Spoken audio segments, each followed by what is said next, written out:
I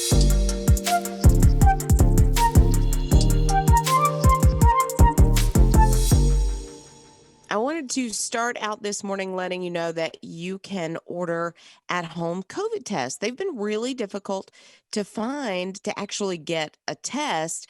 You have to kind of wake up in the middle of the night and search for tests if you want to get one. So you can go to covidtests.gov right now and order 4 free at home tests if you would like. Think that's for every home. So every home has the Absolutely. opportunity to do that. I think my wife did that last night.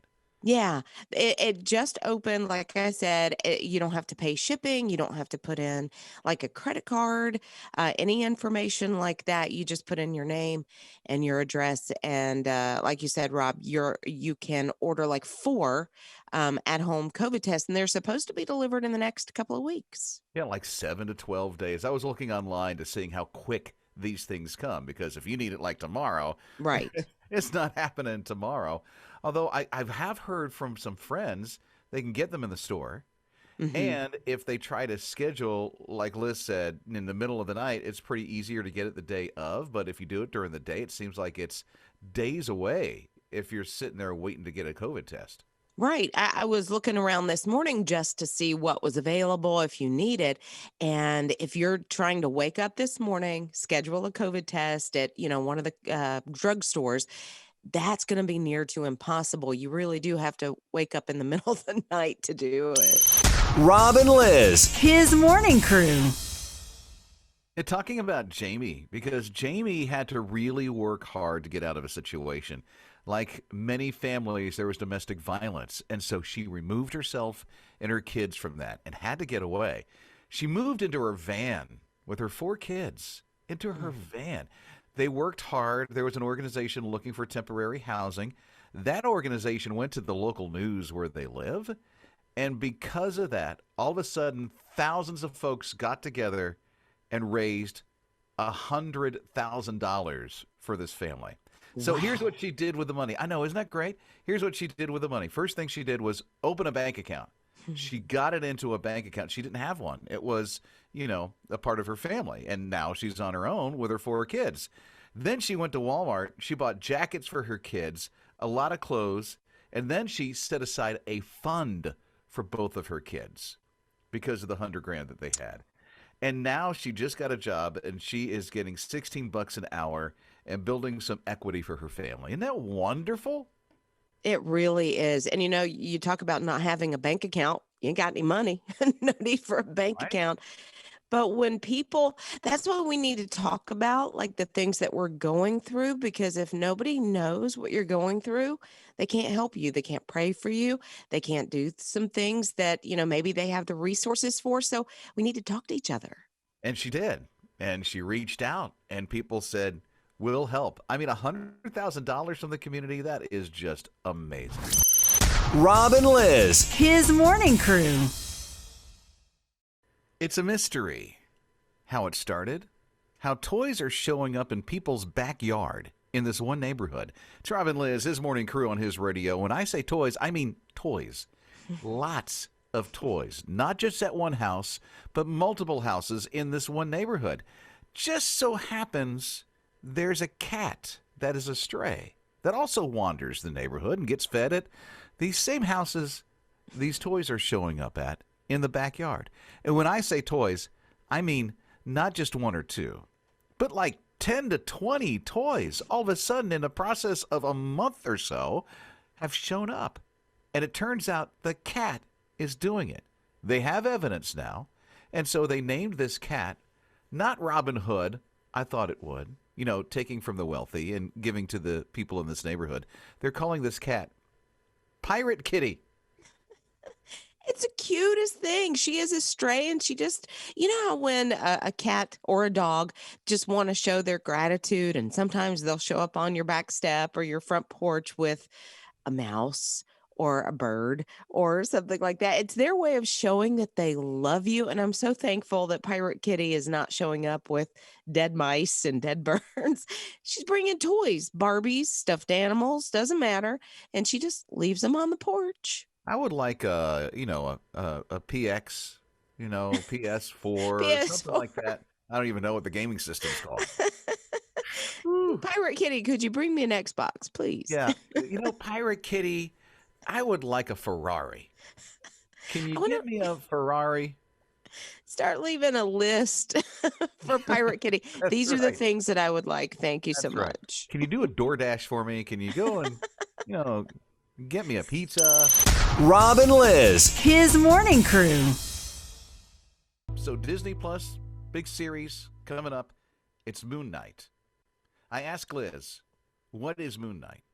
Her answer?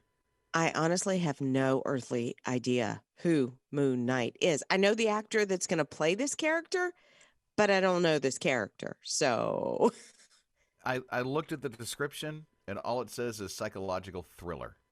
okay. I like a psychological thriller, but that sounds Marvel is usually like really light. I like the Spider-Man series because it's fun, it's not quite as dark as say the DC, the Batman, that kind of thing. So, I think this is going to be darker. So what we need to do is check in with our Marvel expert on the team. That would be our producer, Jake. Jake, unmute. Please explain in layman's terms who this Moon Knight thing is. You'll just have to unmute so you can tell us. Yeah. If you would, No. Jake. Jake?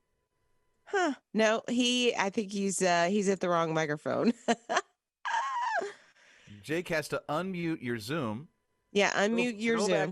back to, now we have to explain to him because we're virtual. Go back to your seat. Unmute your Zoom. Okay, can you hear me? Yes, there you are. Okay, so basically it's a Marvel superhero that's Egyptian, and his costume is a mummy, and he's an anti-hero. What's What an is an- anti-hero? An Liz and I had anti-hero the is not same a hero, but he's not a villain. Not a hero, not a villain. Sounds like me. So he's just a regular guy, sort of, with some capabilities. He's in the middle, and he has like Egyptian superpowers. Okay. And Well, he the guy dresses that's like a mummy. a little bit, he covers his face. Yeah, because he's Egyptian. Okay.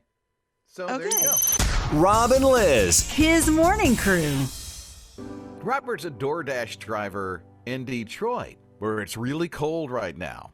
And at 38 degrees, as he's driving down with an order of DoorDash on the seat next to him, he spots something on the side of the road that makes him stop in his tracks. I mean, one of those screeching halt stops in the car. Because at 38 degrees, here's a toddler just walking around in a diaper and socks. Robin Liz, his morning crew on his radio. Yeah, that's all this little boy had. And so Robert, like you say, just pulled to a stop, got out, grabbed the kid. Thankfully, he had a blanket in his car and he wrapped the little boy up. And he also took video, which I think is very smart. He took video of seeing the toddler, getting him in the car. And then, of course, what did Robert do? He called law enforcement officers right away. The little boy, his fingers were purple. His lips were purple in his hands, so he was really, really cold. Turns out his 16-year-old brother was taking care of him, babysitting, and the baby got out, and he's like, oh, no way. Less than a block away, too, so he was really close to his house. Yeah, they were able to find him, get him back, get him warm. But a little baby, I mean, anybody being outside in just socks, basically, and, the under things, that's an issue. But when it's a toddler, I'm so glad that he was in the right place at the right time for that baby. Well, this is a DoorDash driver. It could have been anybody, but I'm thinking God had the right person at the right place at the right time, because if that was somebody else and that person didn't have good thoughts in their head, that could have been horrible. Absolutely. And Man. and if the DoorDash were late getting to their house with their sandwich or whatever, I think they will understand in this case. Rob and Liz. His morning crew. Just so you know, Liz has this thing. I don't know if it's a hobby, it's something that she is just way into. It is the royal family. And so to let her get it out of her system, whenever there's royal news, we let Liz just get it out. So, okay, Liz, I know there's something about the Queen. What is it? Yes, I saw this and I just had to share because it's kind of mind blowing when you think about the royal family or the queen and you think of all the resources and everything that they get to do. There's a list of things that they're not allowed to do either. And you're the queen of a country. I would think you could do anything you wanted to, but no, she cannot sign her autograph. What? Yeah, I don't know why. She's not allowed to sign her autograph. I don't know if they think it's classless or I don't know. Is it because of her age? She can't write anymore? No, absolutely not. Like she has to sign certain documents and, that's not a problem, but she's also not allowed to cross her legs. What? She can only cross at the ankles. And if you ever see a picture of the queen or the princesses, they cross their ankles and then slide their legs to one side. And that is a practice that they go to etiquette school to learn how to do that. Huh. Okay. She's not allowed to touch a commoner. However, What's that? however, a A real commoner, person? yeah, a real person So she that can't doesn't touch anybody outside the royal family, evidently. supposedly Okay. sometimes when she goes out and meets the crowd, she will shake their hands, but I've seen she has gloves on. So, okay, whatever. Okay. Little hoity-toity there. She is not allowed to be called Liz in public, so you can't say Queen Liz. Has to be Elizabeth proper. Has to be, right. And she's not allowed to eat shellfish. She is not allowed to have garlic because if somebody said the queen had bad breath, that would be bad for publicity, I suppose. Ugh. And she's not allowed to drink tap water. Really? Okay. Well, she's the queen. There Are you these go. her rules? These have been set in stone, I guess, from, way back when the original monarch was on the throne. So I guess she just keeps to it. Rob and Liz. His morning crew. Got my attention on what TSA has been finding in some people. For instance, not in people. Sorry. That's the wrong way to think of that. Not in people. On people's person Yes. or in their luggage. Like one of the TSA agents said that they found inside a deodorant stick bullets. Oh, Hello. How'd you think you're not going to get that through? There was a belt buckle that was hiding a firearm, they said one time. One person brought a can of bear spray. I guess they were going hunting. Who knows? Going Seattle, maybe. Fireworks. What? Yeah. And then on a check-in bag, there was a chainsaw. Wow. You're not traveling with a chainsaw this weekend? I mean, Not what are you me. doing? No. What are you doing with your life? I'm bringing a guitar because I'm leading worship and speaking at a men's retreat this weekend. So that's going to be a really quick trip, and it's in Idaho. So I'm going to snow. I'm going to go see more snow. Ooh, you're going to have fun. The weirdest thing I've ever traveled with is I came back from New York City with a group of ladies at Christmas time, and I came home with like 200 or 300 chocolate truffles from the Lint store on Fifth Avenue in New York. And what'd they say? Oh, I got made fun of quite a bit because it had to go through security, and like people around me were like, "You got a little chocolate hankering?" or but I use them in gifts and I decorate with them and that kind of thing. But it was somewhat embarrassing and kind of funny at the same time. I'm sure. Well, what about you? Something that you saw traveling that was like, I wonder. Could be at TSA, could be somewhere else, could be on the plane, who knows? You can call or text 800-447-7234. Rob and Liz. His morning crew. So thinking about those things that they find at airports, maybe even through TSA. We heard about somebody bringing deodorant and putting stupid, weird things into the deodorant. Not good. Not good when you're trying to travel. For instance, we got a text from Roy. Roy went to Wisconsin. He came back with a suitcase, an entire carry-on luggage bag full of assorted cheeses.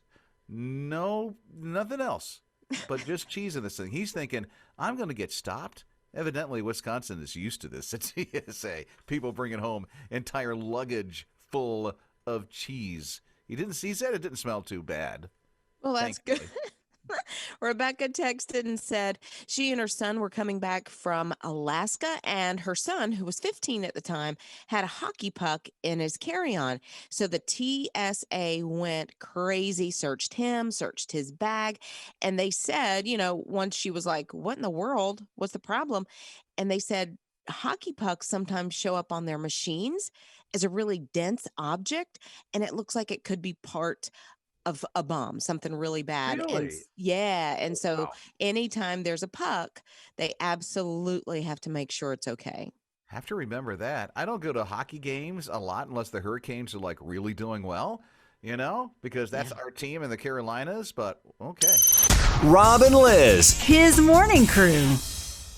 Wait till you hear this. This is coming in on our My His Radio app from the open mic on the My His Radio app. Flying to Chicago to see my daughter, who had recently moved from Charleston, she needed some of Mom's homemade brownies and a gallon bag of her stepdad's boiled peanuts and 4 rolls of quarters so she could do laundry. That was all in my carry-on baggage, so yes, I got a few comments from that. I'm sure. I love that. That's from the open mic on the My His Radio app, where you can always leave a comment on the open mic. Homemade brownies, a gallon bag of boiled peanuts, she said. Yes. A gallon bag.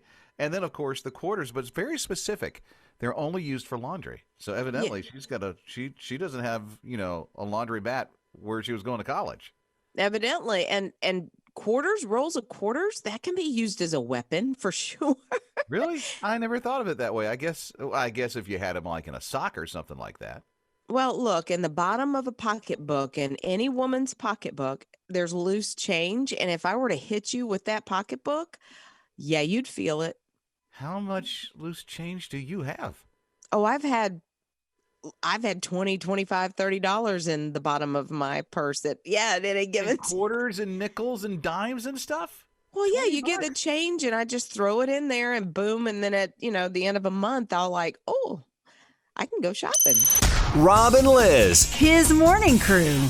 Tracy, I totally identify with you. Tracy has been a bus driver for 34 years. How Long have you career. been a bus driver? If you No. identify with her, how long have you No. driven a bus? No, never have. I'm going to identify because she is a short girl.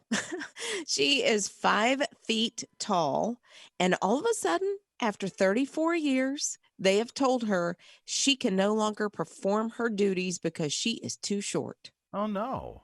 So what 34 happened? years. What's she doing? Well, she's fighting it for one thing, and she's got support of the community. What they're telling her is that she can no longer pedal unless a new blind spot, like she can't reach the pedals. That's what they're saying to her. And she's like, wait a minute, I reach them every day. I've done it for 34 years. Why are you telling me now I can't drive this bus? She has learned to overcome her 5 feet of awesomeness by like learning how to lean around so she can get around those blind spots so she can use her mirrors. I totally get that. I'm a little more than 5 feet tall, but still considered fairly short.